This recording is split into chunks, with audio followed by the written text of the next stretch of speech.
हो सकता है या नहीं? हो सकता है ना? हो सकता है कि हमारे वालिदैन का काम अपनी जगह पर, लेकिन हो सकता है उन्होंने बगैर सीखे जो तरबियत की पूरी एक नस्ल की, तो उसका नतीजा ये निकला कि हमारा मुआशरा ऐसा है जैसा इस वक्त आपको अपने इर्द गिर्द नजर आता है। बगैर ये सीखे कि बच्चों की बेहतरीन तरबियत कैसे की जा सकती है, जब वालिदैन बच्चों को नशोनुमा पे काम करते हैं, बच्चों की परवरिश पे काम करते हैं, और चूंकि उन्होंने कहीं से सीखा नहीं होता, तो नतीजा ये होता है कि जो मुआशरा बनता है वो बेहंगम मुआशरा होता है, बेतरतीब मुआशरा होता है। यानी एक ऐसा मुआशरा जिसमें बच्चों की पूरी सलाहियतें खुल के सामने नहीं आती। आप ये बताइएगा, आज की इस नशिस्त में जब आप लोग आए, आप तक पैगाम दिया गया कि दलालस शरकपुर कैंपस में एक पेरेंट्स ट्रेनिंग वर्कशॉप हो रही है, पेरेंट्स के ट्रेनिंग का एक सेशन है। तो जब आप लोग यहां पर तशरीफ लाए, 2-3 सवालों के जवाब दे दीजिए, उसके बाद बात को आगे बढ़ाते हैं। पहली बात, आप में से कितने वालिदैन हैं? एक वक्फे के बाद यहाँ शरकपुर में ये सेशन हो रहा है, दरमियान में कुछ कोविड वगैरह के मामले आए, उससे पहले बहुत रूटीन में ये वर्कशॉप होती थी। तो आप में से कितने वालिदैन हैं जो पेरेंट्स ट्रेनिंग की अपनी जिंदगी की पहली वर्कशॉप में? हैंड रेज कर दें। ओके, क्लियर हो गया। आप में से कितने वालिदैन हैं जिन्होंने इससे पहले पेरेंट्स ट्रेनिंग वर्कशॉप अटेंड की है? 1 2 3 4 5 6 7 8, 2 इधर 3। ओके, तो ज्यादा वो है जो पहली मर्तबा इस नौयत की किसी चीज में आए हैं। मैं कोशिश करूंगा दोनों ग्रुप्स को साथ लेके चल सकूं।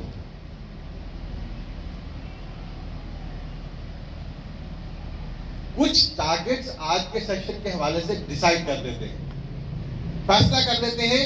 आज जब हम सब लोग यहाँ इकट्ठे हैं, तो जब यहाँ से ये सेशन खत्म हो तो हम क्या कुछ हासिल कर चुके हो। पहला, आप बताइए, आप अपने बच्चों को कैसा देखना चाहते हैं? आप अपने बच्चों को कैसा बनाना चाहते हैं? जी, कोई भी।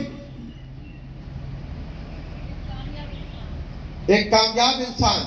और आपके नजदीक जो कामयाब इंसान है वो क्या होता है? ये गुफ्तगू इसी तरह जारी रहेगी, वन में नहीं चलेगा। हाँ जी,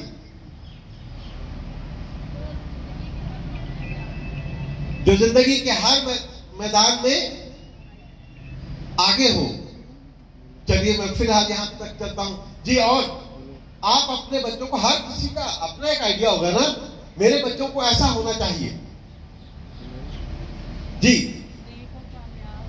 नेक और कामयाब। और आपके ख्याल में नेक क्या और कामयाब क्या? हर नफ्स का अपना एक मफहूम होता है। हाँ जी, नेक मतलब नहीं, जिन्होंने कहा था नेक और कामयाब, जिन्होंने कहा था? आपने कहा था जी।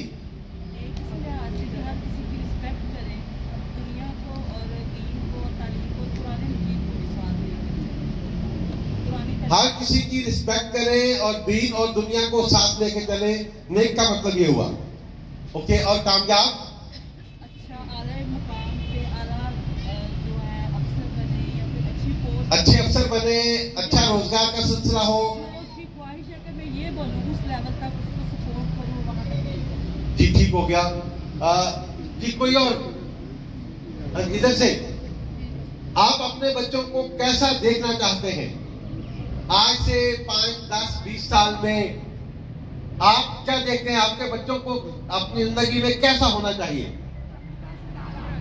चमकदार सितारा मतलब?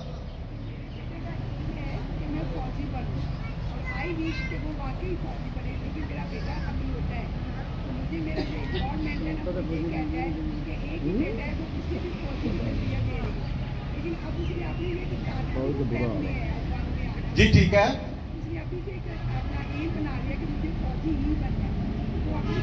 इसी लिहाज से कर रहा है।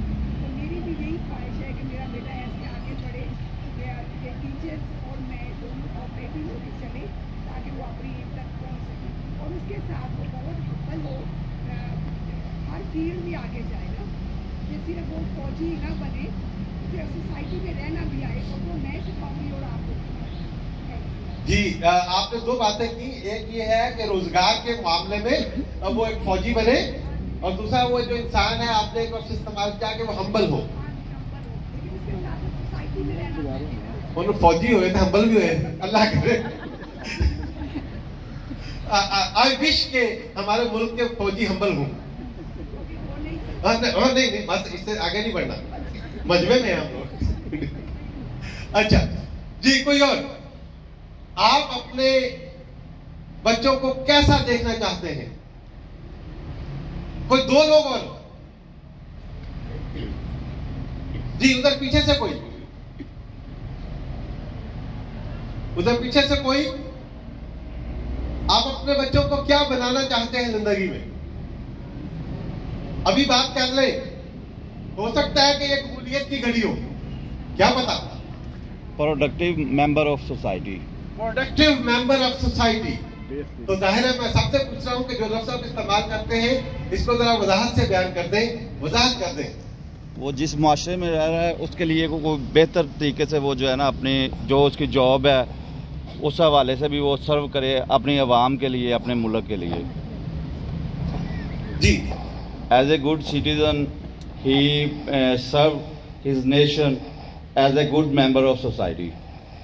जी, आपने कहा कि प्रोडक्टिव सिटीजन हो इस सोसाइटी का, इस मुल्क का, और उसकी तशरीह आपने ये की कि वो इस सोसाइटी को सर्व कर ले, उसके पास ऐसी सलाहियतें हों कि वो इस पूरे माशरे की खिदमत कर सके।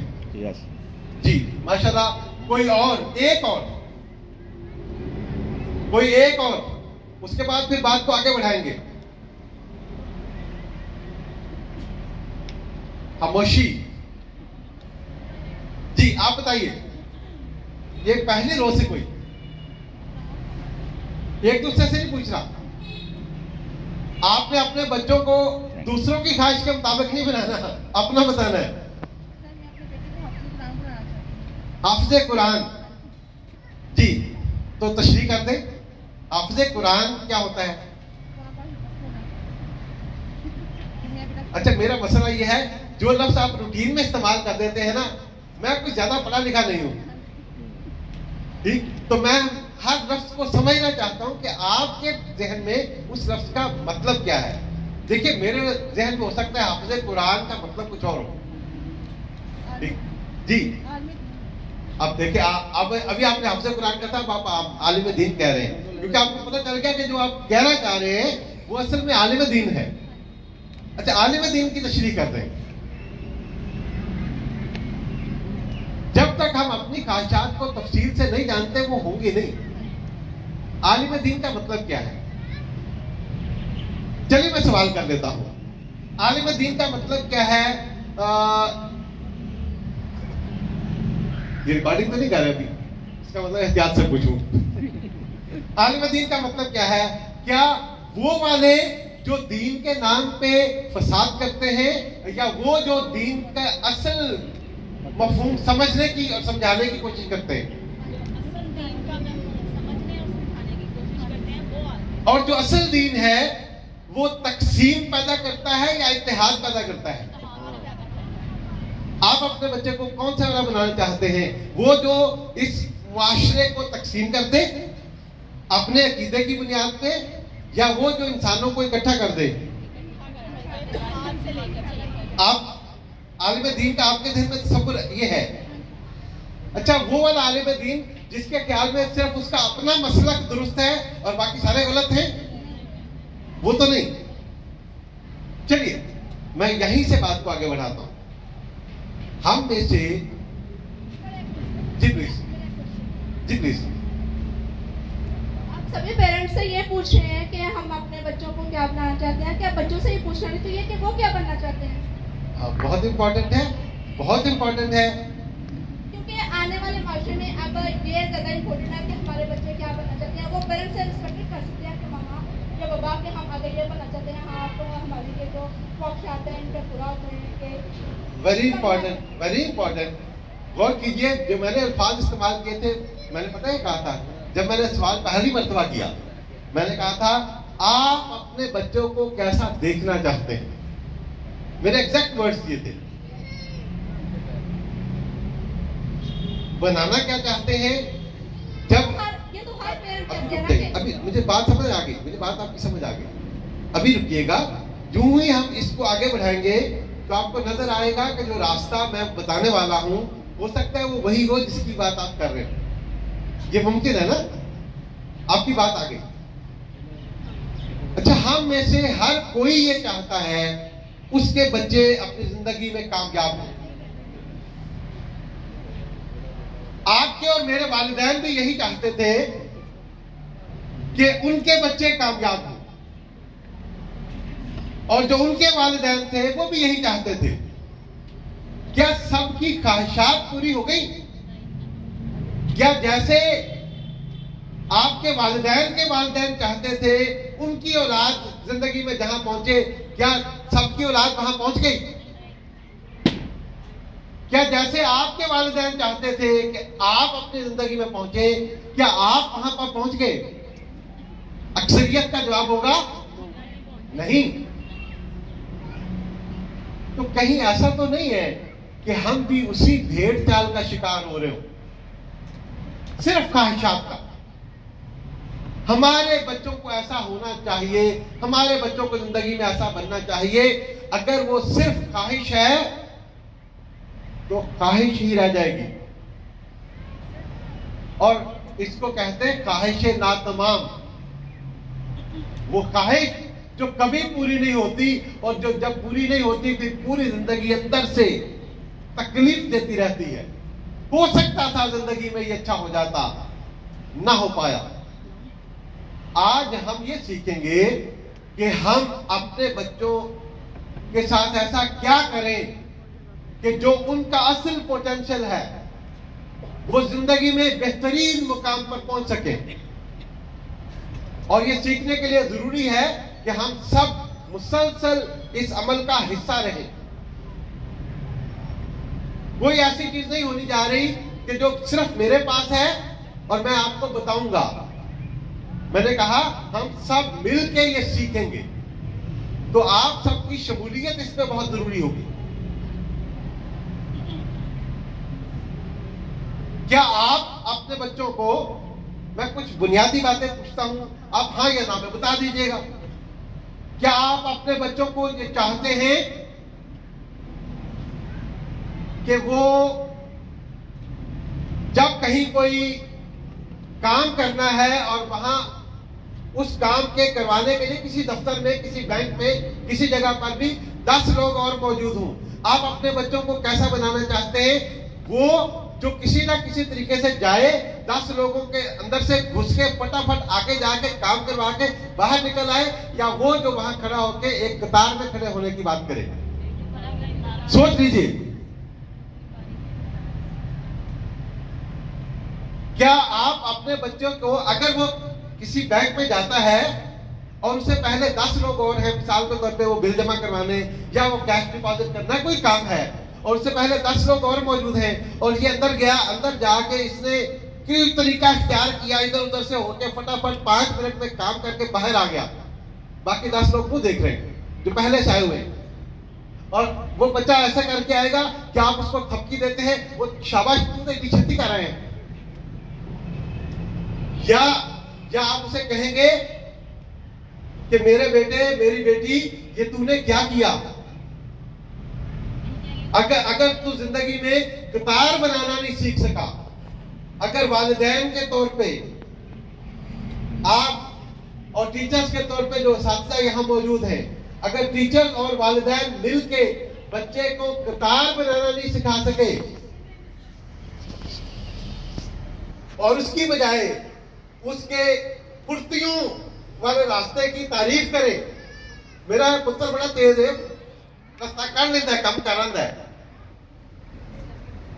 तो आप बच्चे को कामयाब करेंगे या नाकाम? क्या कहते हैं? हो सकता है आप में से कोई कहे साढ़े मुआशरे से कामयाब हो ही जाए। मैंने जी प्लीज। मैं तो कामयाब कहूँगी, ये जो हमारा माशरा है ना पाकिस्तान, इसमें ताल्लुकात खत्म हो रहे हैं। मसला ये है कि एक नाकाम मुआशरे के अंदर आप उसको कामयाब कह रहे हैं, क्या वो कामयाब है या नहीं? मेरा सवाल ये है। मैं तो कामयाब कहूँगी। आप कहेंगे कि ये कामयाब है? हाँ जी बिल्कुल। ठीक है, जो दूसरों का हक मार के, नहीं हक नहीं मारना, हक मारा है ना, जो 10 लोग पहले यही असल तो लफ्ज यही था। मेरा पॉइंट ऑफ व्यू नहीं समझो। हाँ जी। 2-4 बंदे जो कतारों में खड़े हैं, लेकिन एक पीछे से आता है, वो अपना काम करवा के चला जाता है, तो क्या मुझे हक नहीं पहुंचता कि मैं अपने बच्चे से कहूँ आप भी जाओ अपना काम करवा के पीछे? मेरा पॉइंट ऑफ व्यू ये है जी। ये अगर दूसरे ये कर रहे हैं तो आप भी करो, अदरवाइज मैं तो कहूँगी इट्स ओके वेरी नाइस। जी, आपकी बात आ गई, बिल्कुल आ गई। आप सुन लीजिएगा। अब आप मुझे समझा दें अपना पॉइंट। जी, आप सुन लीजिए। वो जो 2-4-10 लोग खड़े हैं, जो पहले कोई आया और किसी गलत तरीके से काम करवा के चला गया, उसने उन 10 लोगों का हक मारा या नहीं मारा? अच्छा, क्योंकि वो एक गलत कर गया था और मेरा बेटा भी उसी रास्ते से जल्दी से करके आ जाए, तो क्या मेरे बेटे ने उन 10 लोगों का हक मारा या नहीं? हाँ या ना? हक मारा। क्या 10-15 मिनट, आधा घंटा बचाने के लिए मैं अपने बच्चे को ये तरबियत दूं कि आज तुम उन अनजान लोगों का हक मारो, और कल को जब मैं दुनिया से चला जाऊंगा तो मेरी विरासत में से अपनी बहन का हक मारना? हक मारने की तरबियत कतार ना बनाने से शुरू होती है।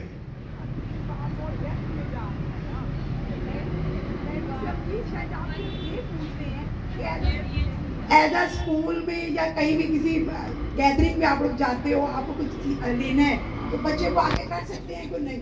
अगर आप अभी जो पॉइंट ऑफ व्यू दे रहे हैं ना, अगर ये है तो फिर मैं अपने बच्चे को यही कहूंगी कि अपनी बारी का वेट करें। आप जिस हिस्से में पहुंच गए हैं ना, विरासत तक पहुंच गए हैं ना, सॉरी टू से, तो फिर आई एग्री विद यू। असल में देखिए, बात ये है, हर चीज की एक बुनियाद होती है। मैंने इसीलिए वो बात पहले नहीं की थी। कतार ना बनाना ये सिखाता है कि दूसरे का हक मारना ठीक होता है। कतार, अगर हम कतार ना बनाने को तारीफ करते बच्चे की, तो कल को जहां उसका दांव चलेगा वो उसका हक मारेगा, चाहे वो उसका सगा भाई क्यों ना हो। सही है गलत? तो क्या आप वालिदैन और टीचर्स मिलके बच्चे को ये सिखा सकते हैं, बेटा बेसब्रापन नहीं, एक कतार है जी, एक वक्त पे। मैं सबको मौका देता हूं, लेकिन जब हम बात कर रहे होते हैं एक वक्त में एक बात करेंगे। तो पहली बात, क्या हम इस मुआशरे को ऐसा देखना चाहते हैं जिसमें लोग अपनी बारी के लिए कतार बनाएं, या एक दूसरे के साथ धीका मुश्ती करके अपने रास्ते बनाएं? इस मुआशरे को कैसा देखना चाहते हैं, जिसमें कतार बने, अपनी बारी का इंतजार हो? क्या आप इस मुआशरे को ऐसा देखना चाहते हैं कि जब हम रोड पे मौजूद हों तो गाड़ी वाला अपनी लेन में हो, बस वाला अपनी लेन में हो, और बाइक वाला अपनी लेन में हो, अपनी कतार में हो, या सारे ही आपस में मिक्स होकर चल रहे हो और पता न चले कि फिर बस ने कब बाइक को टक्कर मार दी? ट्रैफिक का निजाम आप बेहतर देखना चाहते हैं या बदतर?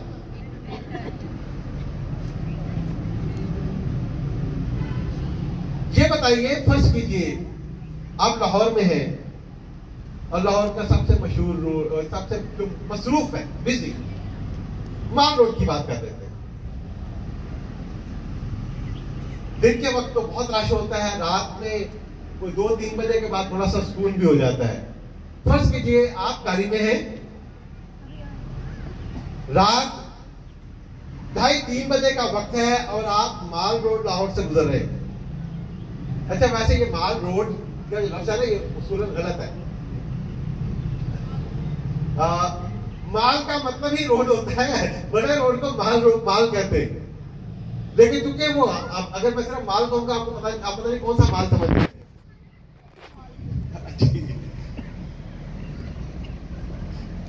रात 2:30-3 बजे का वक्त है, आप माल रोड से गुजर रहे हैं, सामने लाहौर हाईकोर्ट के पास वो ट्रैफिक का सिग्नल लगा हुआ है, आप करीब गए, सिग्नल रेड हो गया, रोड पे कोई ट्रैफिक नहीं है, ना सामने से कोई आ रही है, ना दाएं बाएं से कहीं से कोई ट्रैफिक नहीं आ रही, कोई वार्डन मौजूद नहीं है, सिग्नल रेड हो गया है। आपका बेटा आपकी बेटी आपके साथ दूसरी सीट पे बैठा हुआ है, ड्राइव आप कर रहे हैं, आप क्या करेंगे? रात के 2:30-3 बजे के करीब सिग्नल रेड है, ट्रैफिक कोई नहीं है, वार्डन भी कोई नहीं है, सिग्नल तोड़ेंगे या कहेंगे ट्रैफिक कोई नहीं है तो एक्सीडेंट नहीं होगा, वार्डन भी कोई नहीं है, चालान नहीं होगा, जाने तो खैर है, क्या करेंगे? पक्की बात है। जो आप कह रहे हैं, अल्लाह करे हमारा माशरा ऐसा हो जाए। नहीं देखें, अल्लाह करे। जब आपने कहा मैं क्यों कहूं कि जो आप कह रहे हैं आप ऐसा नहीं करेंगे, मैं दूसरे पर शक का इजहार भी क्यों करूं? लेकिन जो आपने कहा, अगर आप ये कर दें और अगर आपकी रूटीन में आदत ये है कि आप ट्रैफिक सिग्नल पर रुकते हैं, कहे बगैर आपका बेटा आपकी बेटी जो उस वक्त आपके पास मौजूद है, सारी जिंदगी के लिए आप उसको सिखा रहे हैं। हो सकता है कि जिंदगी के शुरू के किसी मरहले में वो उनमें से कोई एक जज्बाती भी हो, वो कहे पापा मामा ये आप क्या करते हैं। वो लोग सारे ऐसे करते हैं, आपको कानून की पाबंदी पड़ी हुई है। लेकिन याद रखना, जो तेजी वाला रास्ता है, हो सकता है वो कोई आर्जी कामयाबी दे जाए। क्या कहा है? जो तेजी वाला रास्ता है, जो उसूल तोड़ने वाला रास्ता है, जो कानून तोड़ने वाला रास्ता है, हो सकता है वो कोई आर्जी कामयाबी दे जाए। लेकिन मुस्तकिल कामयाबी, पायदार कामयाबी के लिए जरूरी है कि आप खुद और बच्चे उसूल की पाबंदी सीखें, कानून की पाबंदी सीखें। मैं इसकी मिसाल देता हूं एक तारीख से। ये जो मुल्क जिसमें हम सभी लोग बसते हैं, क्या नाम है हमारे मुल्क का? पाकिस्तान, इस्लामी जमहूरिया पाकिस्तान। इस मुल्क के तमाम रहने वालों ने 1946 में वोट के जरिए 1947 में यह मुल्क बना। कैसे बना बता दे? वोट के जरिए बना था। और जी लाखों कुर्बानियां, अब मैं स्टेज पे क्या कहूं, वो जो लाखों कुर्बानियां नहीं थी, वो जुल्म था, शैतान का नंगा नाच था जो इस बॉर्डर के दोनों तरफ हुआ था। बच्चों को सच बताना शुरू कर दे। 1947 14 अगस्त को बना ना, 15 अगस्त को, तो 3 जून को ऐलान हो गया था पाकिस्तान बनने का कि फलां तारीख को बन जाएगा। 3 जून से पहले अगर कोई मौरख, अगर कोई तारीखदान मुझे ये बता दे कि जी कौन सी जानों की कुर्बानियां दी गई थी, हमारी किताबों में बड़ा अजीबोगरीब बच्चों को बताया गया है। बंटवारे भी हुई थी। वो जो इंसानों का कत्ल हुआ था, वो जो इस्मतें लूटी गई, बॉर्डर के इधर भी और बॉर्डर के उधर भी, वो शैतानियत थी।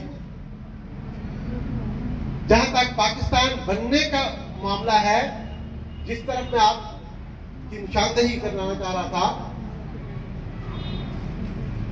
आपको पता है कि दुनिया भर में जब कोई मुल्क गुलाम होता है, जैसे ये वाला पूरा इलाका उस वक्त अंग्रेजों की गुलामी में था, तो जब कोई गुलामी में होते हैं तो गुलामी से आजादी हासिल करने के लिए दुनिया भर में लोग असरा भी उठाते हैं, लोग ग्रुप भी बनाते हैं, मुसल्ला जिद्दोजहद करते हैं, वगैरह वगैरह वगैरह, और इसको दुनिया भर में जायज भी समझा जाता है। अब ये बात ध्यान से समझना, तवज्जो इधर जी मेरी बहन, तवज्जो इधर। अच्छा, दुनिया भर में इसको जायज भी समझा जाता है कि अगर आपके मुल्क पर बाहर के किसी और मुल्क ने कब्जा कर लिया है तो आप मुसल्ला जद्दोजहद के जरिए भी उनसे आजादी हासिल कर लें। लेकिन आपको एक बड़ी अहम बात बताने वाला हूं, जब ये मुसल्ला जद्दोजहद होती है तो लोग अपनी जानों से भी जाते हैं, जो लीडरशिप होती है वो जेलों में भी जाते हैं, और तवील जद्दोजहद होती है, और आखिरकार जो उनकी मंजिल होती है वो मिलती है। पाकिस्तान, ध्यान से इस बात को समझना, ये बात आपने कहीं सुनी नहीं होगी, पाकिस्तान दुनिया का वो वाहिद मुल्क है, क्या कहा है मैंने, वाहिद मुल्क है जिसने दूसरों से आजादी हासिल की, और इसकी लीडरशिप ने, यानी मोहम्मद अली जिन्नाह ने, यानी कायद आजम ने, जिसने दूसरों से आजादी हासिल की, और इसकी लीडरशिप ने एक दिन के लिए भी कानून नहीं तोड़ा, दूसरे का बनाया हुआ कानून नहीं तोड़ा, जिन्होंने इस मुल्क पर कब्जा किया था उनका बनाया हुआ कानून नहीं तोड़ा, एक मिनट के लिए भी जेल नहीं गए, दूसरों का, आकाओं का बनाया हुआ कानून है उसको भी नहीं तोड़ा, उसको तोड़ भी देते तो उसूल कहता है कि क्योंकि वो मुसल्लत थे तो उनका बनाया हुआ कानून था, हमारा नहीं था, तोड़ देते, दुनिया उसको मानती है। लेकिन जो जिनाह का रास्ता था, इस मुल्क को बनाने वालों का रास्ता, वो क्या था, हमने एक ऐसा मुल्क बनाना है जिसकी पूरी जिद्दोजहद आजादी में एक दिन भी ऐसा नहीं होगा, एक जलसा भी ऐसा नहीं होगा, तहरीक का एक लम्हा ऐसा नहीं होगा जिसमें हम खुद कानून को तोड़ें। बदकिस्मती ये हुई कि वो मुल्क जिसने दूसरों से आजादी हासिल की, उनके कानून को भी तोड़े बगैर, ऐसे मुल्क को तो दुनिया में कानून की हुक्मरानी का सबसे बड़ा अलमबरदार होना चाहिए था। सही है गलत? ऐसा मुल्क तो वो बनना चाहिए था जिसमें हर कोई कानून की पाबंदी करता, अपने दिल से करता, डर से नहीं। हाँ, अगर कोई कानून को तोड़ता,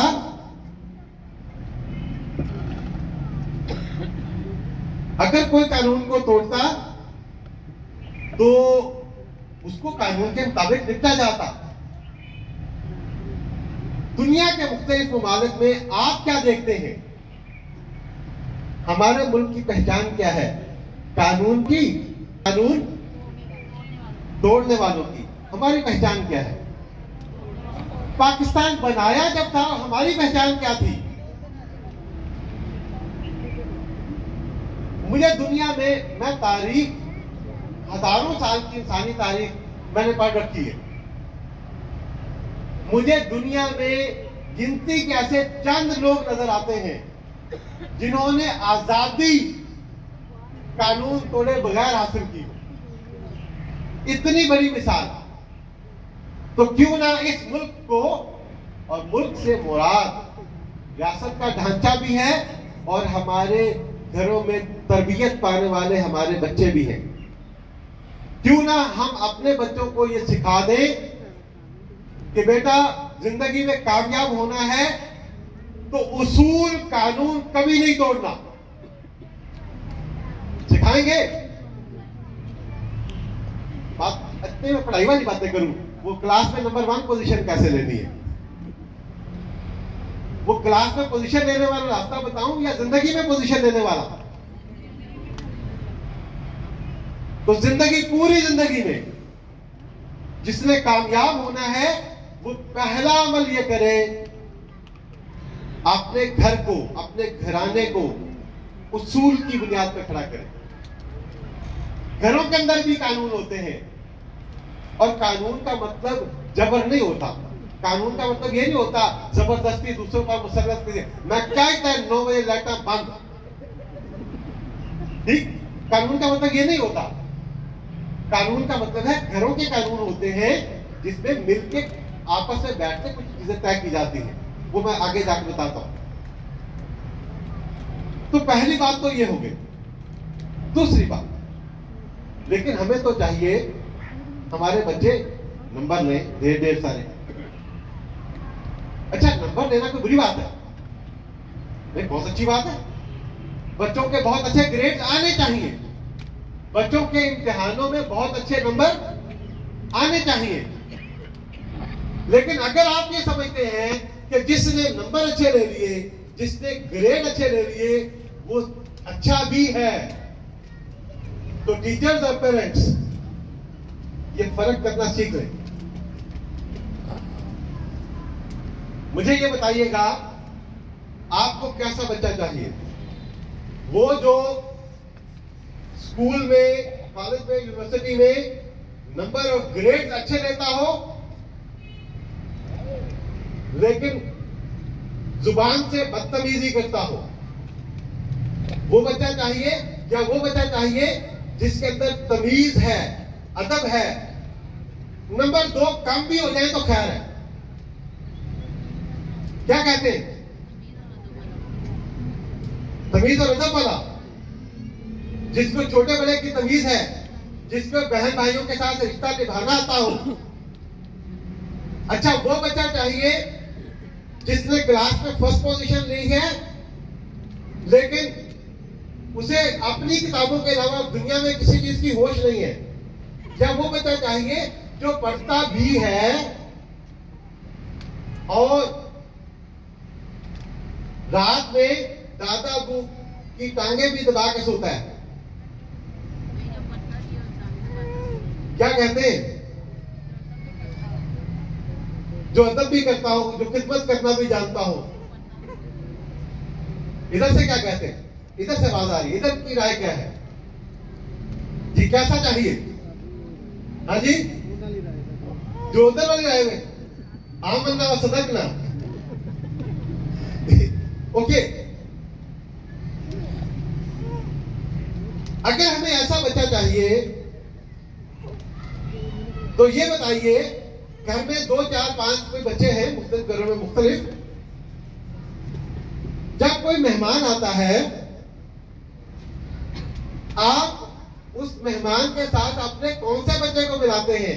मेरा आप पुत्र ने स्कूल में पहली पोजीशन ली है, नाम लेके आया पहली पोजीशन वाला, या उस बच्चे को भी उतने ही फख्र से बुलाते हैं कि मेरा ये बच्चा, इसको बात करने का सलीका है। जब तक आप अपने बच्चों के अंदर उनके नंबरों की बुनियाद पर फर्क करेंगे तो 2 बातें होंगी। एक, बच्चों को ये पता नहीं चलेगा कि अखलाकी अक़दार कितनी अहम है, और दूसरा, एक मसला और भी होगा। आपने फर्क किस बुनियाद पे किया? नंबर्स की बुनियाद पे। एक ने नंबर ले लिए ढेर सारे, और फिर दूसरे के नहीं होंगे इतने। हो सकता है दूसरा क्रिकेट अच्छी खेलता हो, एक को हो सकता है पढ़ने का ज्यादा शौक हो, दूसरे को पढ़ने का शौक कम हो। ये नहीं कि सिरे से ना पढ़ता हो, एक को पढ़ने का शौक ज्यादा होगा, दूसरे को कम होगा। मुमकिन है, हर इंसान में फर्क होता है, लेकिन इसमें वो फर्क है, उसमें कोई और सलाहियत ज्यादा होगी। हो सकता है वो इस स्टेज पर खड़े होकर तकरीर अच्छी कर सकता हो, तो क्यों ना उसके उस हुनर को भी उतनी ही अहमियत दी जाए। जो बच्चा जिस काबिल है, अगर हम एक को मॉडल बना देते हैं और दूसरे सभी को क्या करते हैं, एक बच्चा क्लास में आ गया फर्स्ट या सेकंड या थर्ड और दूसरे की पोजीशन नहीं आई, अब घर में छोटे भाई की, छोटी बहन की वो कमबख्ती आ रही है करना। तो अपने बड़े भरा को सिख, अपनी बड़ी बहन को सिख, ठीक। अच्छा, और अगर वो पोजीशन सगे बहन भाई की बजाय चाचे बाबे में से किसी के बच्चे की आ गई, तोबा तोबा तोबा, ठीक। उन्हां दा पुत्र, उन्हां दी धी ते पहली पोजीशन जांदी है, ਅਸੀਂ ਤੁਹਾਨੂੰ ਕੀ ਨਹੀਂ ਖਿਲਾਉਂਦੇ, ठीक। ਅਸੀਂ ਤੁਹਾਨੂੰ ਕੀ नहीं खिलाते, उन्हां दा पहली पोजीशन तेनू मौत पैंदी। These are the words, ये लफ्ज हैं जो अदा किए जा रहे हैं। क्या वाकई जब हम ये कह रहे होते हैं अपने बच्चे को कि ये मेरा बेटा और तू एहो जा, तो उन दोनों भाइयों के दरमियान या उन बहन भाइयों के दरमियान मोहब्बत बढ़ेगी या नफरत बढ़ेगी?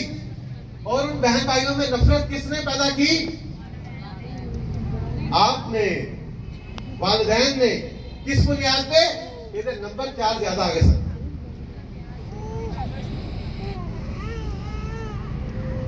बदकिस्मती से हमारे स्कूलों में, स्कूल, कॉलेज, यूनिवर्सिटी और हमारे घरानों में एक होता था, किसी जमाने में बच्चों को कहा जाता था पढ़ो। अच्छी बात है, कहना चाहिए। एक होता था किसी जमाने में बच्चों से कहा जाता था पढ़ो। अभी जो जमाना है उसमें बच्चों से पता है कहा जाता, पिछले 8, 10, 20 सालों में अभी ये कहना शुरू हो गया पढ़ो पढ़ो पढ़ो पढ़ो पढ़ो पढ़ो पढ़ो पढ़ो। क्या वो स्टेन गन पकड़ी होती है, पढ़ो पढ़ो पढ़ो पढ़ो पढ़ो पढ़ो, और फिर पढ़ो वाली तो बात भी खत्म हो गई। अब उससे अगली बात है जो चल रही है, पढ़ना तो फिर भी पढ़ना था ना। अब वो वालिदैन ने हाथ में गन पकड़ी होती है और उस गन से एक ही बात किया, number number number number number number number number number number number. पढ़ाई का कोई ताल्लुक होता नहीं है नंबरों के साथ।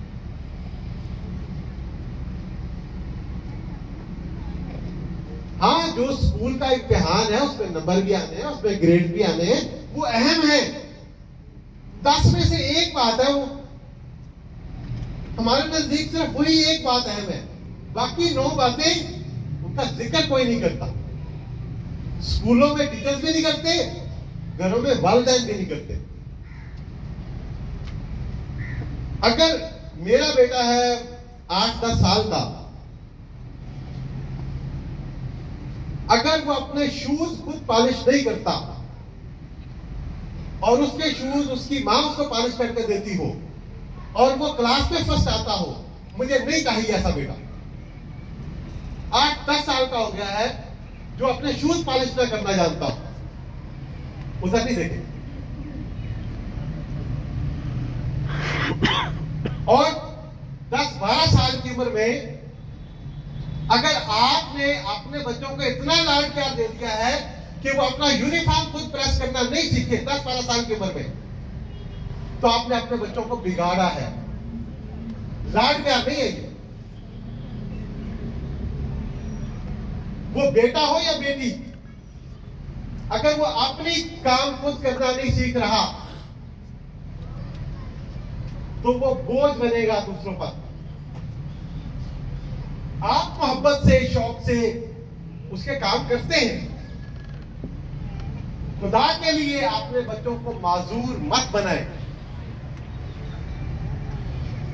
सुबह जब ये बच्चे उठ के स्कूल आते हैं तो मैं ये तसव्वुर करता हूं स्कूल आने से कोई 1.5-2 घंटे पहले उठ जाते होंगे।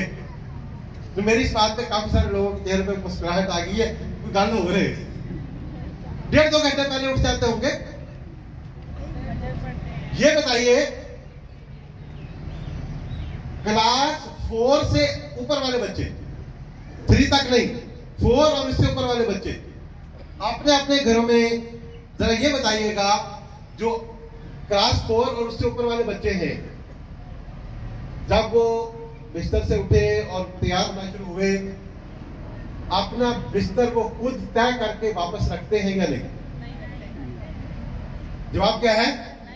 नहीं। इधर से जवाब क्या है? नहीं। हम अपने बच्चों को ये बना रहे हैं, क्लास 4 के बच्चे अगर अपना बिस्तर तय नहीं कर रहा और 4 और उससे ऊपर वाला, हम बना के रहे हैं, हम बता के रहे हैं पुत्र तू जा, तेरी माँ का काम है, सही बात है, या शायद कोई बड़ी बहन है तो उसका काम है। अगर घर के सरबराह के तौर पे मैं खुद अपना बिस्तर तय नहीं करता, मेरे बच्चे भी वही सीखे। क्या आप अपने बच्चों के घरों में ये देख, आप सोच रहे हो मैं बड़ी छोटी छोटी सी बातों की निशानदेही कर रहा हूं, आपको अंदाजा नहीं है कि छोटी छोटी सी बातें जिंदगी में आगे जाके कितनी बड़ी है। यानी अपने कपड़े खुद प्रेस कर लेना, अपने जूते, अपना बिस्तर, स्कूल का अपना बैग उसको साफ कर लेना खुद, उसकी तरतीब लगा लेना। मैं ये नहीं कह रहा कि 10-12 साल के बच्चों को घर में किचन के काम सिखाना शुरू कर दो, मैं नहीं कह रहा। मैं क्या कह रहा हूं, वो अपने काम करने के काबिल तो बनाओ उनको। बनाना चाहिए या नहीं? बनाना चाहिए। कितने वालिदैन हैं जो ये समझते हैं कि 10-12 साल से शुरू होते हुए और 16-18 साल तक जाते हुए अगले साल 2 साल में आप अपने बच्चों को जो उनके काम हैं वो खुद करने का माहौल घर में दे सकेंगे। कितने वालिदैन ये सोचते हैं कि यस, ये हम जो कह रहे हैं ये बिल्कुल सही है, हम इस पर अमल करेंगे। अच्छा, क्या इससे लाड प्यार कम हो जाएगा? क्या बच्चे ये सोचेंगे कि ये वालिदैन वो पहले तो मामा मेरे सारे काम करती थी, अब नहीं करती, तो अब मुझसे मोहब्बत नहीं करती? तो लाड प्यार ये नहीं होता। मैं बताता हूं वो क्या होता है, उधर भी आ रहा हूं। पहले तो बुनियाद तय कर दी हमने, अब आइएगा आपके घराने की एक बुनियाद है, उसको तय करते हैं, और फिर देखिएगा आपका घराना बनता कैसा है। घर में बच्चे बड़े अच्छे काम भी करते हैं जिससे तारीफ होती है, और कोई शरारत भी करते हैं, कहीं कोई गलती भी करते होंगे जिससे उनकी डांट डपट भी होना हो। सभी घरों में होता है, सभी बच्चे ऐसे होते हैं। वो क्या कहते हैं कि बच्चा और बंदर, क्या कहते हैं? बच्चा और बंदर अगर शरारती ना हो तो बीमार होते हैं। अगर बच्चा शरारत नहीं कर रहा या बंदर शरारत नहीं कर रहा तो इसका मतलब है कहीं कोई बीमारी है। तो बच्चे शरारत करते हैं, हाँ, क्या शरारत करनी है, किस हद तक जा सकते हैं, वो आपकी तरबियत है। हमारे घरों में एक बहुत बड़ा मसला है, 99% से ज्यादा घरों में ये मसला है, जिसके भी निशानदेही करने वाला। इस एक बात को अगर मुझे कोई कहेगा ना 20 बातें मैं 20 बता दूंगा, और कोई कहेगा ना कि 20 नहीं, कोई एक बात सिर्फ बताए, तो वो ये वाली बात है जो आप मैं शुरू कर रहा हूं।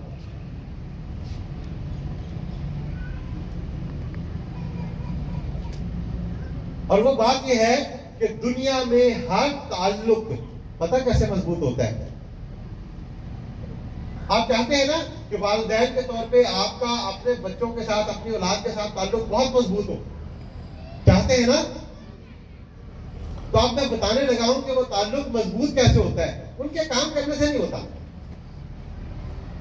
ताल्लुक मजबूत कैसे होता है मैं उधर आ रहा हूं, ध्यान से समझ लीजिए इसको। ये ताल्लुक मजबूत होता है, दुनिया का हर ताल्लुक मजबूत होता है वक्त देने से। क्या कहा है? दुनिया का हर ताल्लुक, कोई ताल्लुक भी ऐसा नहीं है जिसकी पहली डिमांड वक्त ना हो। जब आप वक्त नहीं देते किसी भी ताल्लुक को, वो ताल्लुक कमजोर होता चला जाता है, और जिस ताल्लुक को आप वक्त देते हैं वो ताल्लुक मजबूत होता चला जाता है। और ये सिर्फ इंसानी ताल्लुकात की बात नहीं है, मैंने कहा हर ताल्लुक, आपका, मेरा, इस पूरी कायनात के किसी भी शय के साथ, जो इस कायनात के खालिक के साथ भी ताल्लुक है, हर ताल्लुक की डिमांड है कि उस ताल्लुक को वक्त दिया जाए। ताल्लुक की बुनियादी डिमांड क्या होती है? उस ताल्लुक को क्या, ऐसा नहीं, आप लोग जरा समझो, अगर आप लोग शामिल होंगे तो बात को आगे बढ़ाता हूं। ताल्लुक की बुनियादी बात क्या है? हर ताल्लुक क्या चाहता है? ताल्लुक मजबूत कैसे होता है? अगर उस ताल्लुक को वक्त दिया जाए, और अगर वक्त नहीं देते तो मजबूत तरीन ताल्लुक भी कमजोर होते चले जाते हैं। देखिए, इस कायनात में हम इंसानों का जो सबसे बड़ा ताल्लुक है, मेरा, आपका, हम सब का जो किसी के साथ जो सबसे बड़ा ताल्लुक है, वो है हमारा ताल्लुक हमारे रब के साथ, हमारा ताल्लुक हमारे खालिक के साथ, हमारा ताल्लुक हमारे अल्लाह के साथ, हमारा ताल्लुक हमारे खुदा के साथ। भाई, सबसे बड़ा ताल्लुक तो वही है ना? सही या गलत? सही। सबसे बड़ा ताल्लुक तो वही है। याद रखना, उस ताल्लुक की भी जरूरत यह है कि रोजाना वक्त दिया जाए। और वो तो कहता है रोजाना 5 दफा तो कम से कम मुझे वक्त दो, ऐसा ही है ना? इतना बड़ा ताल्लुक, यानी वो ताल्लुक हम ना माने तब भी वो ताल्लुक मौजूद है, जो उसको नहीं मानते उसका भी ताल्लुक मौजूद है। लेकिन वो ताल्लुक मजबूत कैसे होता है? जब उस ताल्लुक को भी वक्त दिया जाए। और अगर उस ताल्लुक को भी वक्त नहीं देते तो आहिस्ता आहिस्ता आहिस्ता हद ये है कि खुदा के साथ ताल्लुक भी कमजोर हो जाता है। इंसानों के ताल्लुकात की तो बात ही पीछे रह गई।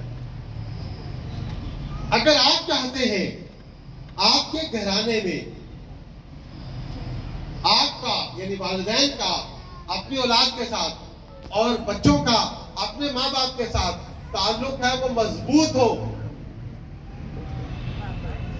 तो अपने बच्चों को वक्त दिया करो। इस बात को ध्यान से समझ लो, अपने बच्चों को वक्त दिया करो। ये तो मुश्किल सी बात है। हम भाई, ये कैसे हो सकता है? क्या हम अपने बच्चों को वक्त नहीं देते? बाप ये सोचता है कि मैं तो सारी जिंदगी ही इन बच्चों के लिए वक्त की हुई है। मैं जब एक वक्त बाप ये सोचते हैं कि मैं तो सारी जिंदगी ही अपने बीवी बच्चों के लिए वक्त की हुई है, और आज की मुश्किल तरीन हालात में ये मुझे पता है कि मैं अपने घर को कैसे चला रहा हूं। ठीक है, मैं एक नौकरी पे जाता हूं, वहां से जो तनख्वाह मिलती है उससे गुजारा नहीं होता। मैं कहीं ना कहीं से कुछ ना कुछ और भी इजाफे करके कोशिश करता हूं, मेरे बच्चों की जरूरतें पूरी हो जाए, मेरे घर की जरूरतें पूरी हो जाए। तो मैं तो सुबह से लेके रात तक, और मैंने तो क्या कहते हैं आप लोग, मैंने तो अपने जो जिंदगी में जो मेरे करीबी यार दोस्त थे, मैं तो अब उनको भी बड़ा थोड़ा मिलता हूं।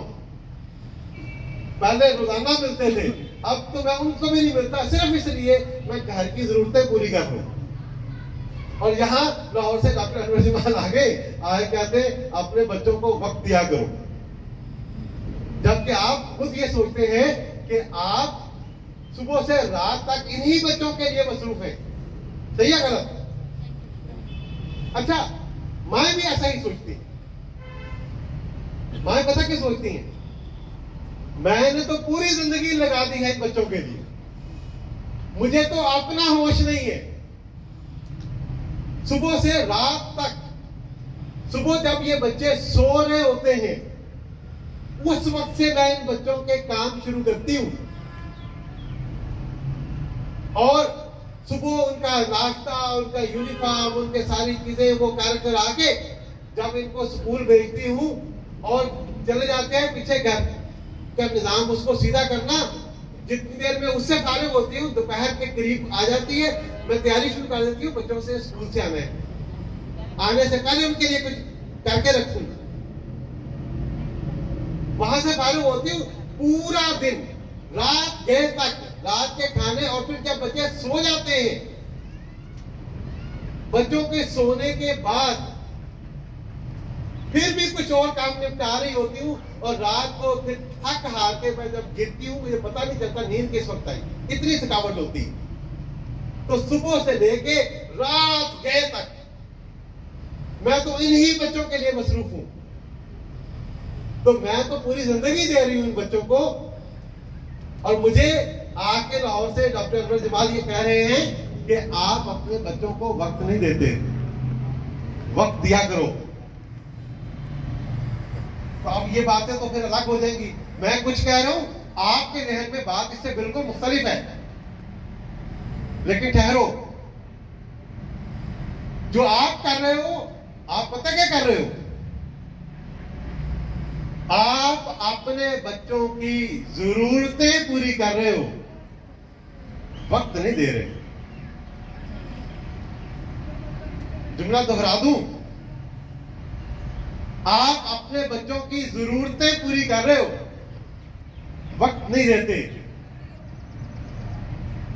आप बच्चों की स्कूल की फीस, उनके यूनिफॉर्म, उनके कपड़े, उनके जूते, उनके बाकी मामला, दिन रात उनका खाना, तमाम चीजों में इन्हीं में लगे हुए हो, बड़ी मेहनत कर रहे हो, उस मेहनत को सलाम है। लेकिन आप बच्चों की जरूरतें पूरी कर रहे हो। याद रखना, हर ताल्लुक की बुनियादी जरूरत होती है कि उस ताल्लुक को वक्त दिया जाए। आप अपने बच्चों को वक्त नहीं दे रहे। अच्छा, इसका मतलब क्या है? कैसे ये वक्त नहीं दे रहे? क्या घराने में 24 घंटे में क्या कोई एक घंटा भी आपके पास ऐसा है जिसमें आप कोई काम ना कर रहे हो, सिर्फ बच्चों के पास बैठे हो? ना टीवी हो, ना अखबार हो, ना मोबाइल हो, ना किताब हो, सिर्फ बच्चों के पास बैठे हो और सिर्फ गपशप कर रहे हो। 24 घंटे में से एक घंटा भी आपके पास ऐसा है जिसमें आप बैठ के सिर्फ बच्चों की सुन रहे हो और कुछ अपनी भी सुना रहे हो, है? वक्त देना इसे कहते हैं। एक उसूल अपना लो, और मेरे नजदीक सबसे अहम है, मियां बीवी आपस में बैठो, बैठ के तय कर लो कि रोजाना कौन सा एक घंटा ऐसा हो सकता है जब मियां बीवी बच्चे, हाँ अगर घर में कोई बुजुर्ग और भी हैं वो भी शामिल हो सकते हैं, लेकिन बुनियादी बात मियां बीवी बच्चे,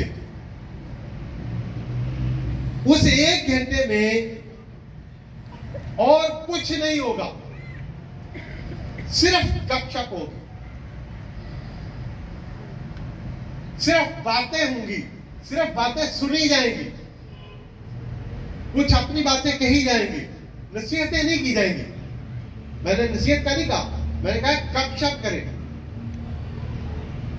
उस एक घंटे में ना आप अपनी, अगर आप कारोबार कर रहे हो, ना आप किसी बिजनेस कॉल को अटेंड करेंगे, ना घर में कोई ड्रामा लगेगा, नहीं वो टीवी वाला ड्रामा कह रहा हूँ, दूसरा नहीं। वो घर में ड्रामा लगने से पता नहीं क्या समझ जाए, जुमला थोड़ा सा गैर मुख्तार था। तो ना टीवी ना ड्रामा, ना टीवी पे खबरें, ना सोशल मीडिया, सिर्फ आप और आपके बच्चे।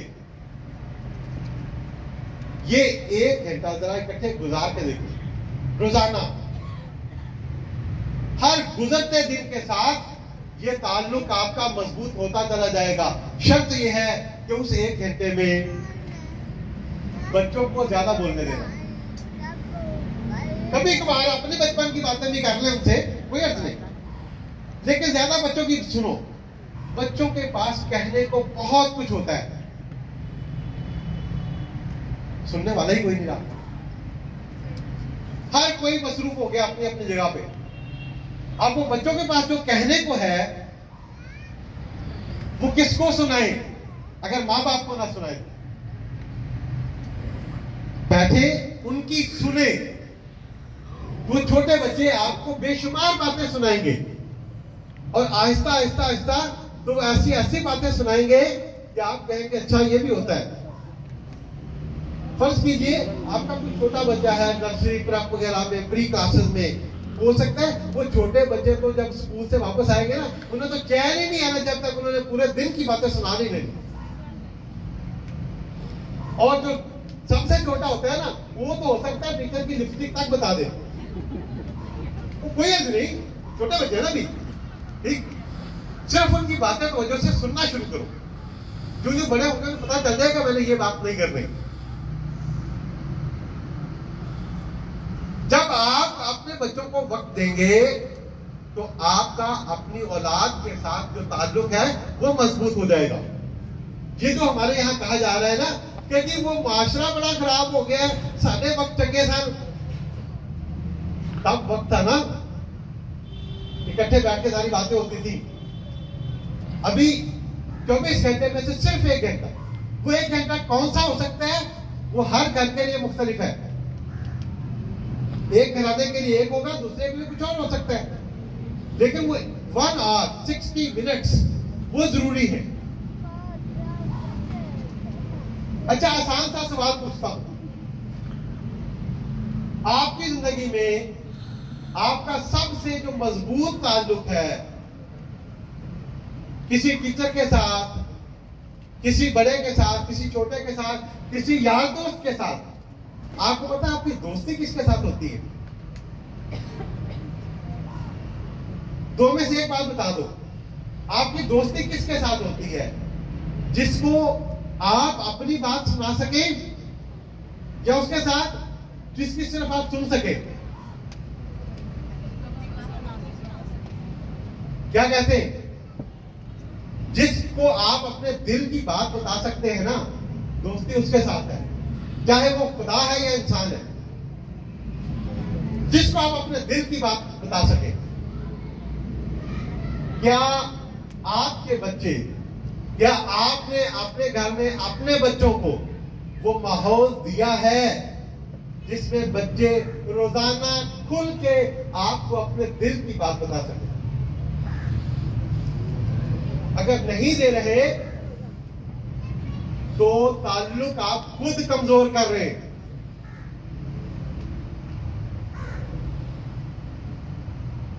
दुनिया की कोई कीमती से कीमती चीज फैमिली के अंदर उस 1 घंटे के वक्त का मुतबादल नहीं है।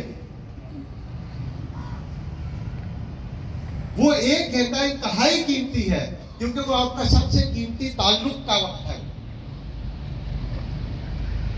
अच्छा, ऐसा करते हैं, इस बात को थोड़ा सा और आगे बढ़ाते हैं। फर्ज कीजिए जैसा चल रहा है वैसा चलता चला जाए और वक्त नहीं देते, बच्चों की जरूरतें पूरी करते रहते हैं, वक्त नहीं देते, बच्चों की सिर्फ जरूरतें पूरी करते रहते हैं, उनको वक्त नहीं देते। अभी आप हैं यूं, अपनी एनर्जी है, जिस्म भरपूर है, तवानाई है, जवानी एक खास उम्र होती है, और अभी आपके छोटे बच्चे हैं यूं, ऐसे ही है। अभी वो मोहताज हैं आपके आप उनकी जरूरतें पूरी कर रहे हैं। फिर कुछ सालों के अंदर, कुछ वक्त के अंदर आपके जो बच्चे इतने छोटे से थे वो आहिस्ता आहिस्ता आहिस्ता बड़े होते चले गए, और आप जो यूं थे जिंदगी में, वक्त गुजरने के साथ साथ आप यूं होते चले गए। ऐसा ही होना है ना, सबके साथ होना है। अब वो वहां पर हैं और आप हैं यहां पर।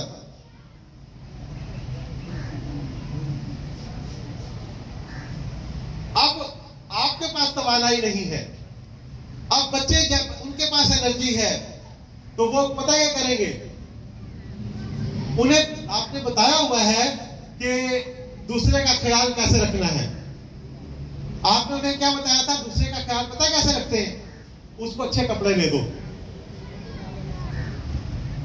अगर वो बीमार हो तो उसको डॉक्टर के पास ले जाओ, उसको दवाई ले दो, उसको जूते ले दो, उसकी जरूरतें पूरी कर दो।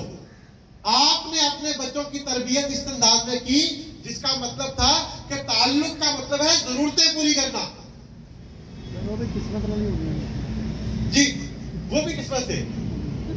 आपने अपने बच्चों को बताया था कि ताल्लुक का मतलब है जरूरतें पूरी करना। आपने बचपन में उनकी सारी जरूरतें पूरी की, वक्त नहीं दिया। जब वो बड़े हुए और आप उम्र के अगले हिस्से में चले गए तो बच्चे ये जानते हैं कि ताल्लुक का मतलब होता है जरूरतें पूरी करना। वो आपकी सारी जरूरतें पूरी करेंगे, अल्लाह करे वो आपकी सारी जरूरतें पूरी करेंगे। आपको अच्छा लिबास भी दे देंगे, आपको अच्छा खाना भी मिलेगा, आपको दवाई भी मिलेगी, जो जरूरतें हैं आपको सारी जरूरतें पूरी करेंगे। लेकिन तब आप तरसेंगे, मेरा पुत्र मेरी धी 2 मिनट मेरे को बह जा। मेरा पुत्र मेरी धी 2 मिनट मेरे को बह जा, मेरा बड़ा दिल करता है मैं तेरे नाल गल्लां करा। ये जुमले सुने हुए ना, जी सर, ऐसे ही है। ठीक, मेरा बड़ा दिल करता है मैं तेरे नाल गल्लां करा। वो बच्चे कहेंगे आपकी कौन सी जरूरत है जो हम आपकी पूरी नहीं कर रहे। ताल्लुक का मतलब तो यही था, आपने बताया था, आपने मुझे कपड़े लेके दिए, आपने मुझे फलाना फलाना फलाना, मेरे स्कूलों की फीसें भी दी, सारा कुछ किया। अब वही कुछ मैं कर रहा हूं।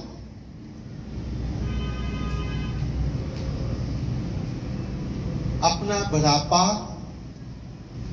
अपना घराना अगर इस तकलीफ से बचाना है तो आज से अपने घर में अपने बच्चों को सिर्फ 1 घंटा रोजाना दे दो। आप सोच नहीं सकते ये कितनी बड़ी तब्दीली आएगी, उनकी पढ़ाई में भी, उनकी शख्सियत में भी और आपके ताल्लुक में भी। हाँ, इस 1 घंटे में एक रुकावट और है। वो रुकावट ये है कि मैंने कहा है मियां बीवी और बच्चे, यानी मां बाप और बच्चे सारे इकट्ठे हो और गपशप करें। तो इसमें एक रुकावट और है, उसमें भी बात हो जाए। हमारे घरों में जो मां का तस्वुर है हमारे माशरे में वो जरा मुख्तलिफ है, जो बाप का तस्वुर है वो बड़ा ही अजीबोगरीब है। मां का मतलब है प्यार, मोहब्बत, ममता, और बाप का मतलब पता क्या है, रोक दबदबा। सही है गलत? और सही है गलत? सही है। अच्छा, बच्चों पे रोक दबदबा अगर बाप नहीं रखता ना, वो जी बच्चे खराब हो जाएंगे।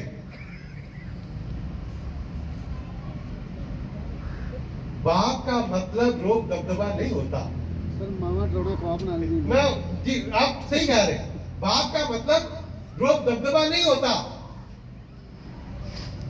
मां बाप दोनों सरापा प्यार होते हैं। औलाद के लिए मोहब्बत का सबसे बड़ा जरिया माँ बाप दोनों होते हैं, लेकिन अब यहां पर तो मामला ही और है ना।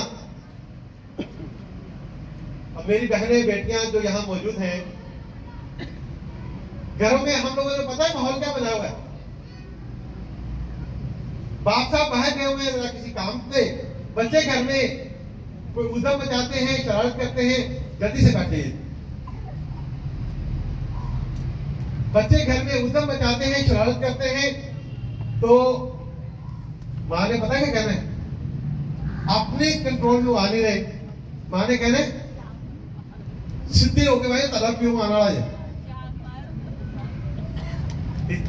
आने आज तरफ को दस रही है मैं उन्होंने। ऐसा ही है, क्या मतलब है इसका? मतलब वो बाप है, ये जल्लाद है। आप बच्चों के जहनों में बाप की तस्वीर क्या बना रहे हो? डर और खौफ। बच्चे अपनी बातें, सारी बातें या अपने दोस्तों से करें या मां से करें, बाप से फासला। और बताया ये जा रहा है बाप को जितना फासला रहेगा ना, रोग होएगा, बच्चे सीधे रहेंगे। और वो जो जुमला है कि वो बच्चों को खिलाओ सोने का नवाला, देखो शेर की नजर से। भैया दरिंदों के बच्चे हैं, दरिंदों के बच्चे हैं। इंसान के बच्चे को तो शेर की नजर से नहीं देखा जाता, इंसान के बच्चे को तो प्यार से देखा जाता। नहीं खिलाओ सोने का नवाला, देखो शेर की निगाह से खा जाना है आप उसको।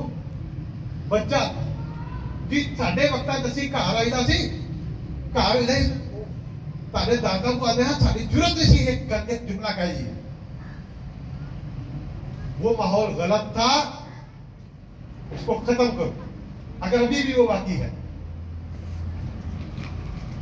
दुनिया में सबसे ज्यादा औलाद का ही हक है कि वो अपनी बातें अपनी मां से, अपने बाप से कह सके। और ये हक पता है कितना बड़ा है?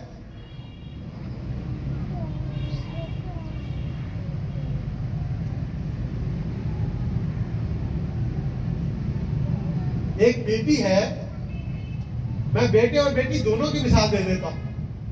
एक बेटी है, वो अपने बाप के घर जाती है, शादीशुदा है, तो अपने शोहर के घर से मिलने के लिए अपने बाप के घर पे जाती है बेटी मिलने के लिए। बाप पता क्या करता है? बेटी के आने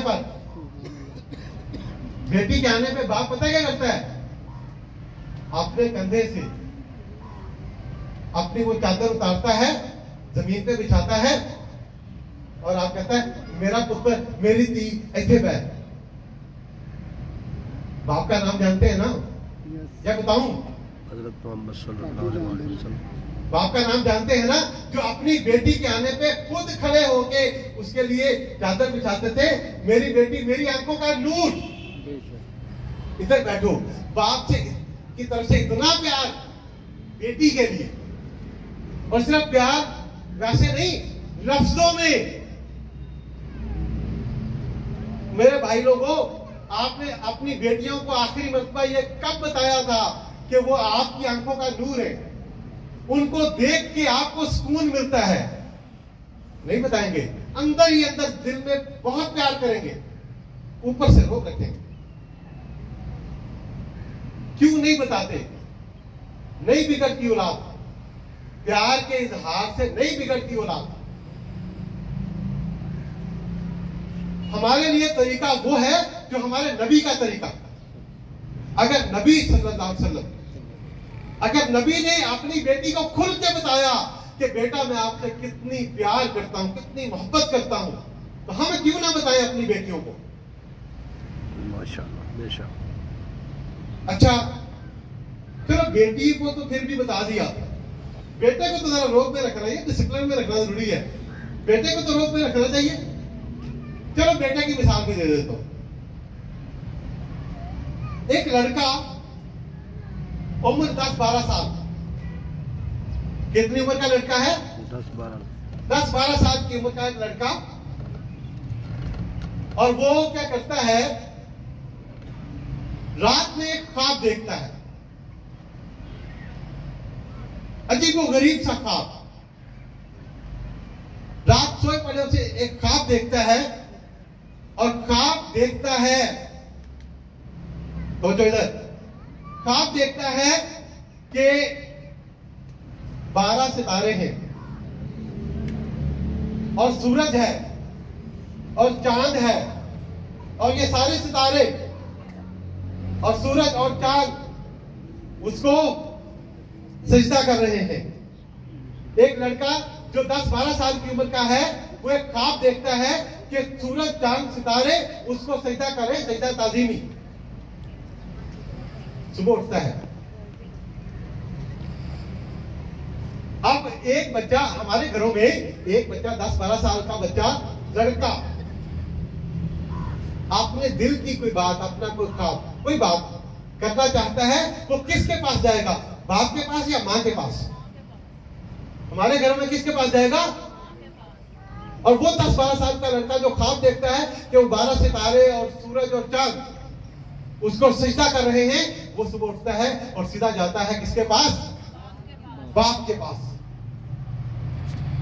अपने दिल की बात करने को। और जाके बाप से पता क्या कहता है? पता चल गया ना बेटा कौन है, बाप कौन है? ठीक ठीक। वो लड़का 10-12 साल का, वो सीधा जाता है अपने बाप के पास, अपने दिल की बात करने को, अपना ख्वाब जो देखा था वो बताने को। और जाके अपने बाप को पता कैसे बुलाता है? आहा, क्या अल्फाज है। जाके बाप को बुलाता है, कहता है, ऐ मेरे मोहब्बत करने वाले अब्बा जान। क्या? ऐ मेरे मोहब्बत करने वाले अब्बा जान। तो बाप ने पता नहीं कितनी मरतबा कहा होगा कि बेटा मैं तुमसे बहुत मोहब्बत करता हूं, कि बेटा जब बुला रहा है तो कह रहा है मुहिब्बी, मेरे मोहब्बत करने वाले अब्बा जान। डर वाला नहीं, खौफ वाला नहीं, रोब दबदबी वाला नहीं। बेटा जाके कहता है, ऐ मेरे मोहब्बत करने वाले अब्बा जान। और आगे जो भी वो आपकी बात है, मैं उसकी तफसील में नहीं जा रहा, मैं तो उसमें से वो टुकड़ा उठा रहा हूं जो यहां हमारे काम का है। उस बाप ने अपने उस बेटे को पता नहीं सैकड़ों मरतबा, हजारों मरतबा कहा होगा, बेटा आई लव यू। यही कहा होगा ना। अब दूसरी जुबान में, बेटा मैं आपसे बहुत प्यार करता हूं। इतना इजहार किया होगा अपने प्यार का कि जब बेटा बुलाता है तो कहता है, ये मेरे बाजान, मेरे मोहब्बत करने वाले बाजान। और 10-12 साल का लड़का जाके अपने दिल की बात बाप को बता रहा। क्या हमारे घरों में मां बाप ने मिलके ये माहौल दिया है? ये जो रोब तब्दीली वाला बाप है, ये पता नहीं कहां से आया है। नबियों में से तो मुझे एक भी बाप ऐसा नजर नहीं आता जिसने अपनी औलाद के सामने अपनी मोहब्बत का इजहार ना किया। दो मिसालें दे दी। एक मिसाल बेटी की तरबियत के हवाले से, एक बेटे के लिए। आपने अपने बच्चों को आखिरी मरतबा अपने दिल की बात कब बताई थी? या रो भी रखना है, बताएं उन्हें। मैं तो अक्सर ये कहा करता हूं, हमारे मुआशरे में मां खुल के अपनी मोहब्बत का इजहार फिर भी कर लेती है, बाप के साथ ये जबर दोनों ने मिलकर किया है। इससे निकले। अपने बच्चों को घर में रोजाना 1 घंटा दें, उनकी सुने। जितनी आप उनकी सुनेंगे आपका ताल्लुक मजबूत होगा। उन्हें घर के अंदर से मोहब्बत दें। बच्चों को हक है कि उनकी मां उन्हें बताए, अपने एहतियात के जरिए, केयर के जरिए भी और अल्फाज के जरिए भी। बाप भी उनकी जरूरतें पर पूरी करते हुए भी और अल्फाज के जरिए भी बताए। कि आप अपनी औलाद से कितना प्यार करते हैं। एक इंसान की जो जरूरतें होती हैं उनमें से एक बहुत बड़ी जरूरत ये होती है कि कोई उससे मोहब्बत करने वाला हो। आप इसको जरा एहतियात से समझ लेना। हर इंसान की जरूरत होती है ना कि उसे चाहा जाए। मेरी भी है, आपकी भी है, आपकी भी होगी कि कोई उसको चाहे। अपने बच्चों की भी यही जरूरतें हैं। बच्चों की जरूरत है कि कोई उन्हें चाहे, कोई उनसे मोहब्बत करने वाला हो। और अगला जुमला मैं बहुत एहतियात से कहूंगा, समझ आ जाए तो ठीक है, उसकी तशरीह नहीं कर सकूंगा क्योंकि उसमें उसके अंदर से कोई और बात ना निकल जाए। मैंने कहा कि हर इंसान की जरूरत है कि उसे चाहा जाए। हर इंसान की जरूरत है कोई है हो जो उससे मोहब्बत करे। आपके बच्चों की भी यह जरूरत है। अपने बच्चों की यह जरूरत कि कोई उनसे प्यार करे। अपने बच्चों की यह जरूरत घर के अंदर खुद पूरी कर दिया करो। और अगर घर के अंदर से नहीं करोगे तो वो बाहर ढूंढते रहेंगे मोहब्बतें, प्यार, फराड, धोखा। वजह वो जरूरत थी वो मां बाप पूरी कर देते, और बाहर से जो कुछ मिलेगा पता नहीं उन्हें क्या मिले। और बाद में ये ना हो कि हम ये कहते फिरे कि जमाना बड़ा खराब है। जमाना नहीं है खराब, कहीं कमी हमारे अंदर, हमारे घरों के माहौल के अंदर, हमारे स्कूलों के माहौल के अंदर। तो ये तो आपके घराने के अंदर की बात हुई। अब आज के सेशन की 3 बातें मजीद करूंगा और उसके बाद आपसे इजाजत चाहूंगा। मुझे जरा वक्त का अंदाजा दीजिएगा। ओके, 3 बातें मजीद करूंगा और उसके बाद आज के दिन के लिए आपसे इजाजत चाहूंगा और उसके बाद सवाल जवाब अलबत्ता मौजूद होंगे। आपके जो भी सवाल होंगे उसके लिए मैं हाजिर हूँ। जहां से हमने शुरू किया था, घर के अंदर वाली बातें सारी मैंने कहा दी तकरीबन। उनकी और तशरीह की जा सकती है, जो अहम बातें हैं वो मैं कर चुका। अब हम ये चाहते हैं हमारे बच्चे बड़े जबरदस्त बन जाए। हर इंसान, मैं, आप और हमारे बच्चे भी, हर इंसान 3 चीजों से मिलकर बना हुआ है। कितनी चीजों से मिलकर? 3 चीजों से। एक हमारा जिस्म है, दूसरा इंटेलेक्ट, इसको आप जहन कह लीजिए, और तीसरा हमारे इमोशंस, हमारे जज्बात, हमारे एहसासात, इसको दिल कह लीजिए। नहीं, दिल ये वाला नहीं है तो जिस्म का हिस्सा है ना, वो दिल जो एहसासात वाला है, फीलिंग्स, इमोशंस। तो 3 चीजें हैं, क्या? जिस्म, जहन और एहसासात, जज्बात। अगर इन तीनों हवालों से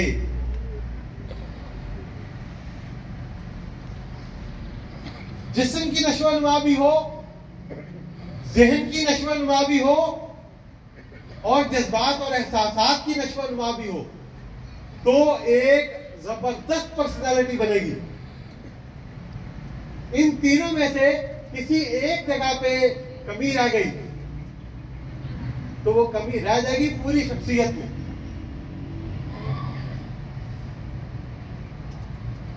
इसकी मिसाल समझो, जिस चेयर पे आप बैठे हुए हैं, इस चेयर के 3 नहीं, इसके नीचे 4 पाए हैं। इसके 4 पाए हैं और चारों मतवाजन हैं, तो ये चेयर बड़ी स्टेबल है, इसके ऊपर आप बैठ सकते हैं। ऐसा ही है। फर्ज करें इन 4 में से 3 ठीक हूं और चौथा हिस्सा जो उसका साइज है वो आधा हो, तो आप सुकून से बैठ सकेंगे इसी चेयर पर। बाकी सारी सीट भी वैसे है, पीछे वो जो टेक है वो भी वैसे ही है, लेकिन उसके जो पाए हैं 4, उनमें से 3 ठीक हूं और 1 पूरा नहीं बना, आधा बना। तो क्या ये कुर्सी आपके बैठने के काबिल है? नहीं। अच्छा, वो वाला ठीक है, कोई और पाया है वो खराब है, तब फिर भी ये काबिल इस्तेमाल होगी? नहीं।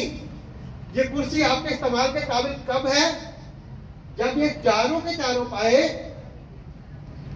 मुनासिब साइज के, जो इनका होना चाहिए उस साइज के हों और चारों ही पायदार भी हों।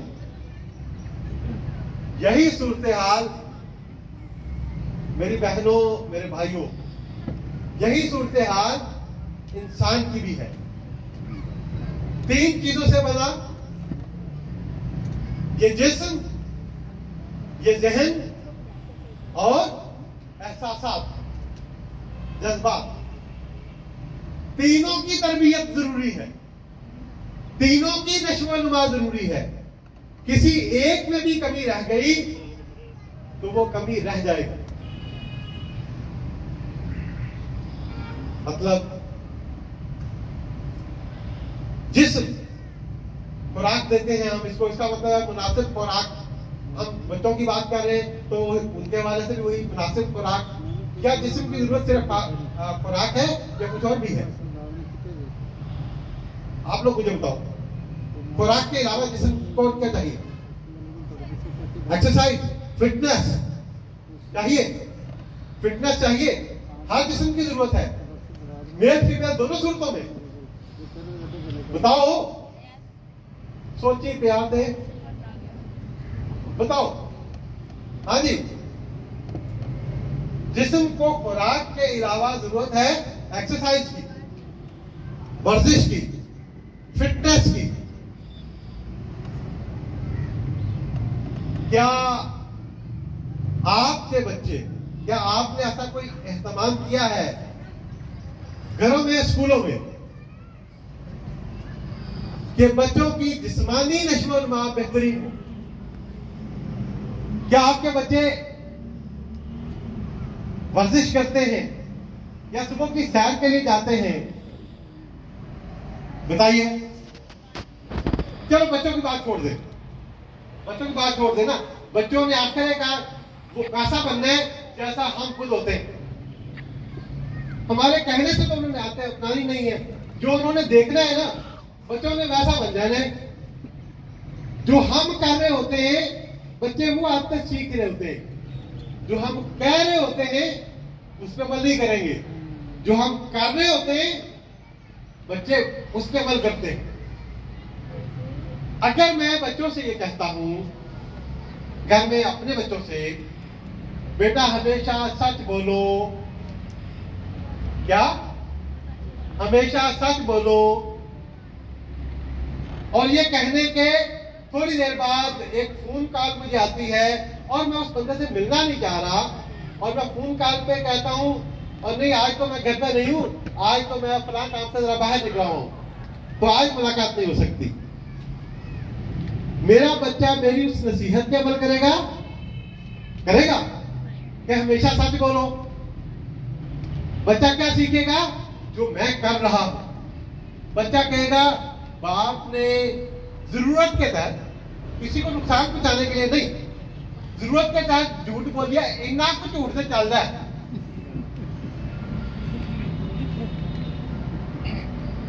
तो बच्चा सीखेगा वो जो हम कर रहे हैं।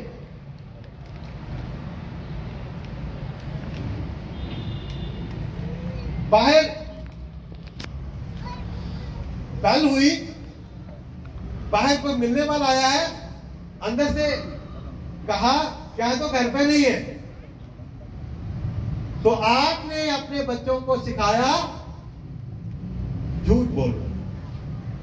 कहां से? कोई दुनिया में वालिदैन नहीं होते जो बच्चों को ये कह रहे हूं बेटा झूठ बोलना अच्छी बात है। कोई नहीं कह रहे होते ना, तमाम वालिदैन यही कह रहे होते हैं बेटा सच बोलना चाहिए। अच्छा सच पता कब बोलना चाहिए? जब मैं तुमसे कुछ पूछूं। हमेशा सच बोलना चाहिए। और उसके आधे घंटे बाद बाहर बंद हो, कहते हैं उनसे जाए कह दो पापा घर पे नहीं। अच्छा और बात देख लेते हैं, किताबों के अंदर टीचर्स ने भी और आपने खुद भी बच्चों को पढ़ाया, गीबत बहुत बुरी चीज है, गीबत बहुत बड़ी बुराई है। गीबत का मतलब है, गीबत का मतलब क्या होता है? दूसरे की पीठ पीछे उसकी बुराई करना। गलत, गलत। गीबत का मतलब होता है, पहले फर्क समझ लो, घर में या कहीं वर्क प्लेस पर भी टीचर्स आपस में या घर में लोग आपस में कहीं किसी के मुतालिक की बुराई कर रहे होते, दो लोग आपस में इकट्ठे हैं और इकट्ठे होके आपस की बात नहीं करनी, तीसरे के मुतालिक बात करनी है, और तीसरे की भी हमेशा करनी है बुराई। और अगर कोई मेरे जैसा जाए कह दे कि देखो ये गलत बात है, वो मौजूद नहीं है, आप उसकी गैर मौजूदगी में आप उसकी बुराई कर रहे, तो ये ना करो। अगर कोई मेरे जैसा कोई बुजुर्ग बंदा ये कहे कि ये गलत रास्ता है, ये ना करो, वो मौजूद नहीं है, तो क्यों उसकी बुराई कर रहे हो? तो पता क्या जवाब मिलता है? नहीं तो मैं कहना झूठ बोले है नहीं, मुझे क्या बुराई, एग्जैक्ट लफ्ज बताए, यही होता है ना।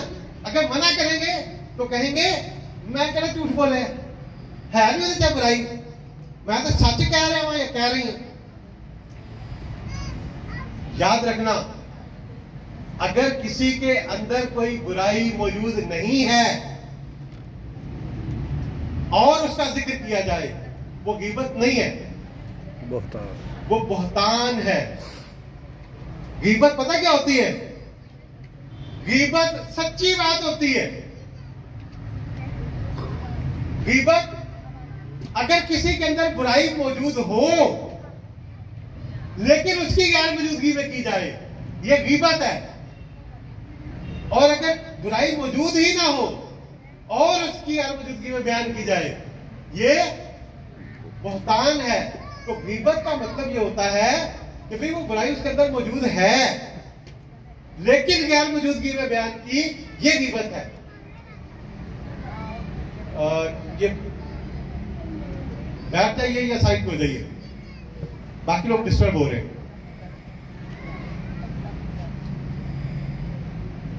किसी के अंदर बुराई मौजूद है लेकिन उसकी गैर मौजूदगी में जिक्र किया, यह गीबत है। लेकिन क्या किया जाए कि नहीं खाया नहीं होती बुराई।